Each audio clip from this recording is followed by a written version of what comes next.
Hey there, my name is Anthony Romano, and in this video I'm going to tell you how to diet the way your body was meant to. So this video is ultimately going to tell you about the ketogenic diet, which is the low carb diet, and overall explain to you the benefits on your metabolism and how that actually improves your performance, and basically explain the background as to why that is how your body was meant to diet.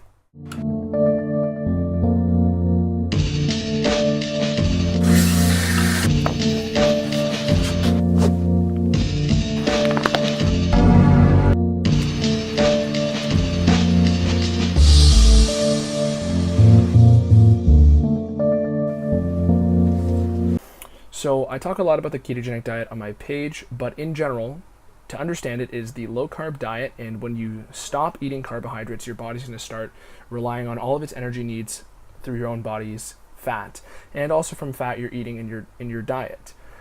Overall, this changes your body's metabolism to a fat metabolism, and there's two types of metabolisms. There's a carb-based metabolism and a fat-based metabolism.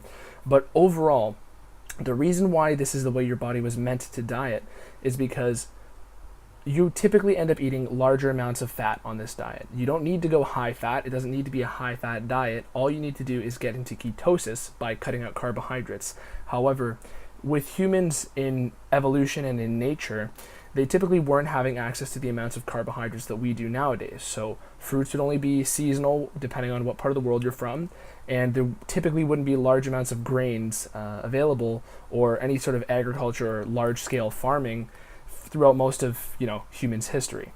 And the thing is, when your body's in this metabolism, it's basically your body's default metabolism. Your body was meant to be using fat at all times and storing glucose, so carb energy, for the most intense activities.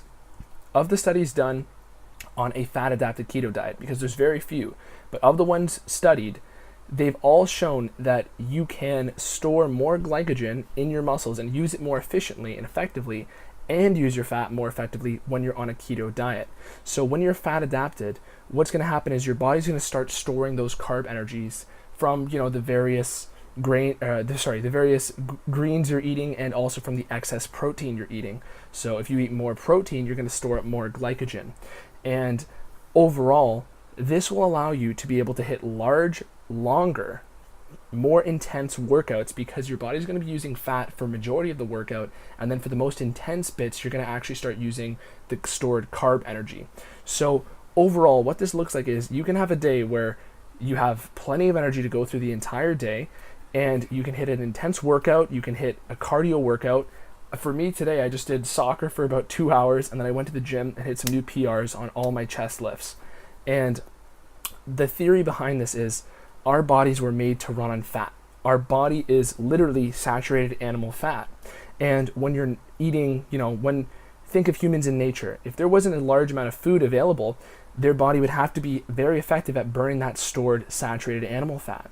And this doesn't mean you have to eat large amounts of saturated animal fat, but it's just an indication as to the fact that it is something that is natural to humans. Eating animal fat and eating saturated fat is not bad for your health unless it comes from a highly processed source. Overall, if you get your body in this state, this metabolic state, it's going to basically allow you to burn all of your stored body fat when you're in a calorie deficit, and it's also going to allow you to effectively use the fat that you're eating.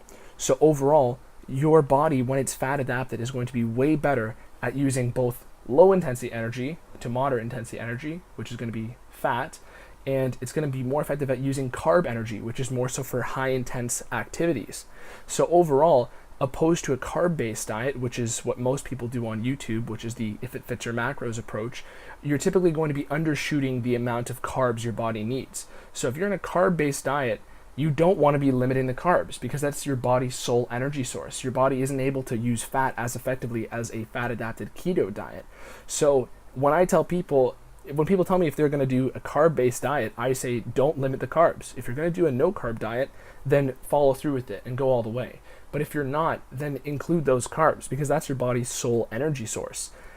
However, it just makes more logical sense that it would be more optimal to diet in a way that allows you to get the best of both worlds. Basically, the best of the carb energy, more effective use of it, and more effective use of your stored body fat and fats that you're consuming. When you're in a carb-based metabolism, your body's not really using fat for energy needs. It's mostly using it for hormone production, and yeah, certain amounts of it are going to be used for energy from your stored body fat, but that's also a result of kind of putting your body in this intense state of deprivation.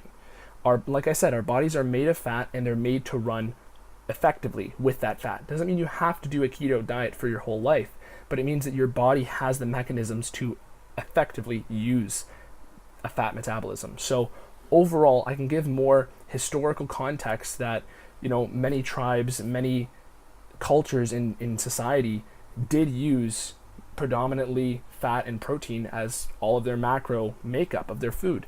But that's not really the point here. The point is, once you understand the mechanism that your body was meant to run on a fat metabolism, and once you see the studies and the actual research, which is scarce at the moment, but you know, you have more access to that and more anecdotal evidence from my page, for example, it becomes very clear that the human body can very effectively run on fat, and it's going to store more carbohydrates in a way that doesn't require you to eat more carbohydrates. It's going to store them more effectively and use them more effectively, so you can go and crank out a new chest day personal record, and then you can go out and do a large cardio session completely fasted and feel great. So if you want to learn more about this stuff, click the other videos on my page. I highly encourage you to hit the notification bell and subscribe to me. But overall, I'd love to answer any of your questions. You can DM me, you can leave a comment, and I'd love to get back to you and help you out, because this is a lifestyle that I truly enjoy, and it meshes so well with bodybuilding and fitness, which is also a big passion of mine. So thank you for watching this video. I hope it was valuable to you, and overall, peace.